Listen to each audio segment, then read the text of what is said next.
ಕಾರ್ಯಕ್ರಮದಲ್ಲಿ ಈ ಒಂದು ಕಾರ್ಯಕ್ರಮಕ್ಕೆ ಆಗಮಿಸಿರುವಂತಹ ಸಂಘದ ನಮ್ಮ ಸತೀಶ್ ನವಬರಸ್ ಅವರೇ, ನಮ್ಮ ರವಿ ಅವಧಿಗರ್ ಅವರೇ, ಶ್ರೀಶೈಲ ವಾರ್ಕಡೆ ಅವರೇ, ಹಾಗೂ ಈ ಒಂದು ಕಾರ್ಯಕ್ರಮದಲ್ಲಿ ಭಾಗವಹಿಸುವಂತಹ ಸಂಘದ ಎಲ್ಲ ಪರಿವಾರದವರೇ, ದೇಶಾಭಿಮಾನಿಗಳೇ, ಯುವಕರೇ, ಇವತ್ತು ಬಹಳ ಸುಂದರವಾಗಿರುವಂತಹ ಕಾರ್ಯವನ್ನ ನಮ್ಮೆಲ್ಲ ಸಂಘ ಪರಿವಾರಗಳು ಮಾಡ್ತಾ ಇದ್ದಾರೆ. ಯಾವುದೋ ಕೇಳಿದ್ರೆ ಅಖಂಡ ಭಾರತ ಸಂಕಲ್ಪ ದಿವಸ ಅಂತಕ್ಕಂಥದ್ದು. ಖುಷಿ ದಿನಮಾನಗಳು ನಾವೆಲ್ಲ ವಿಚಾರ ಮಾಡಬೇಕಾಗಿ ಹೊರಟು ಹೋಗಿರುವಂತಹ ನಮ್ಮ ದೇಶವನ್ನ ಒಂದು ಕಡೆ ಸೇರುವಂತಹ ಒಂದು ಸಂಕಲ್ಪವನ್ನು ನಾವು ಕೂಡ ಮಾಡ್ತಾ ಇದ್ದೀವಿ. ಆದರೆ ಇವತ್ತಾಗ್ತದೋ ನಾಳೆ ಆಗ್ತದೋ ಗೊತ್ತಿಲ್ಲ. ಆದರೆ ನಮ್ಮ ಉದ್ದೇಶ ಅಖಂಡ ಸಂಕಲ್ಪ ಯಾತ್ರೆ ಹೇಗೆ ಭಾರತ ದೇಶ ಅಖಂಡವಾಗಿತ್ತು, ಆ ಅಖಂಡ ಭಾರತ ದೇಶವನ್ನು ಮತ್ತೊಂದು ಸಲ ನೋಡಬೇಕು ಅಂತಕ್ಕಂಥ ಆಶಾಭಾವನೆಯಿಂದ ನಾವೆಲ್ಲರೂ ಕೂಡ ಅಖಂಡ ಭಾರತ ಸಂಕಲ್ಪ ದಿವಸ ಅಂತಕ್ಕಂಥ ಮಾಡ್ತಾ ಇರೋದು ನಮ್ಮೆಲ್ಲರೂ ಕೂಡ ಹೆಮ್ಮೆಯ ಸಂಗತಿ. ಇವತ್ತು ದೇಶವನ್ನ ಇಬ್ಬಾಗಿ ಮಾಡುವಂತಹ ಜನರಾಗಿಯೂ ಕೂಡ ದೇಶವನ್ನ ಮುತ್ಸಂಚಿತವಾಗಿ ವಿಶ್ವವಾಗಿ ಮಾಡುವಂತಹ ಸಂಕಲ್ಪವನ್ನು ನಾವೆಲ್ಲರೂ ಕೂಡ ಯುವಕರು ಮಾಡಬೇಕಾಗಿದೆ. ಇವತ್ತು ದೇಶಕ್ಕಾಗಿ ನಾವು ಏನಾದರೂ ಸಮರ್ಪಣೆಯನ್ನು ಮಾಡುವಂತಹ ಈ ಒಂದು ದಿವಸ ಯಾವುದು ಅಂತಂದ್ರೆ 14 ಆಗಸ್ಟ್. ಬಹುಶಃ ನಾಳೆ ದಿವಸ ದೇಶವನ್ನು ಸ್ವತಂತ್ರ ರಾಷ್ಟ್ರೀಯ ಸ್ವತಂತ್ರ ವಿಜಯೋತ್ಸವವನ್ನು ನಾವು ಮಾಡ್ತೇವೆ.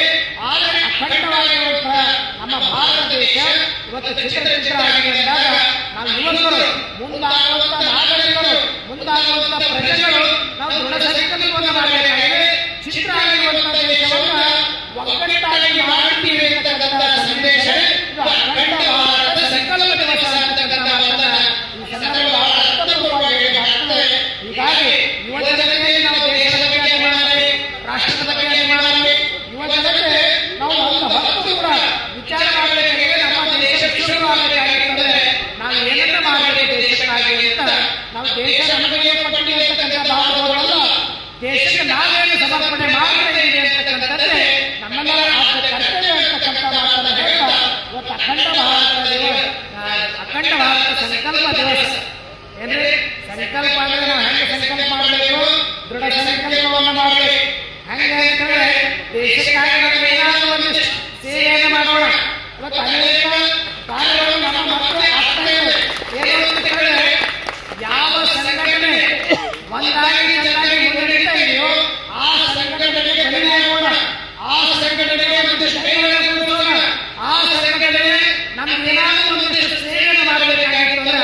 ಆ ಸೇವೆಯನ್ನು ಮಾಡಿದಾಗ ಅದು ಭಾರತ ದೇಶಕ್ಕೆ ಸೇವೆ ಮಾಡೋಣ ಅಂತಕ್ಕಂಥ ಮಾತನ್ನ ಈ ಸಂದರ್ಭ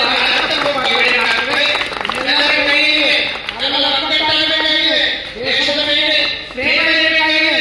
ನಾವು ಇವತ್ತು ಕೂತ್ರೆ ನಮಗೆ ಯಾರು ಹೇಳೋದಿಲ್ಲ.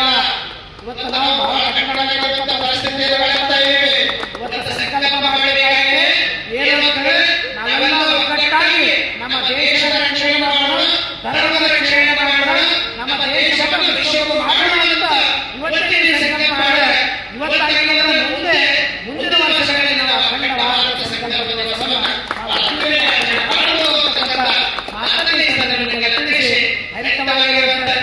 ಸ್ವಾಮಿ ವಿವೇಕಾನಂದರ ಹೇಳ್ತಾರೆ, ಹೇಳಿ ಎದ್ದೇಳಿ ಗುರಿ ಮುಟ್ಟುವ ಸಂದೇಶವನ್ನು ನಾವು ಮೇಲಿಂದ ಮೇಲೆ ನೆನಪು ಹಾಕುವಂತ ಕಾರ್ಯವನ್ನು ಮಾಡಬೇಕು ಅಂತಕ್ಕಂಥ ಮಾತನ್ನು ಹೇಳ್ತಾ ವಿಶ್ವ ಹಿಂದೂ ಪರಿಷತ್ ಆಗಿರ್ಬೋದು, ಬಜರಂಗ ದಳ ಆಗಿರ್ಬೋದು, ಸಂಘ ಆಗಿರ್ಬೋದು, ಮತ್ತೆ ಅನೇಕ ನಮ್ಮ ದೇಶದ ಅಭಿಮಾನವನ್ನು ಇಟ್ಕೊಂಡು ತಾವೆಲ್ಲರೂ ಕೂಡ ಬಂದಿದ್ದೀರಿ.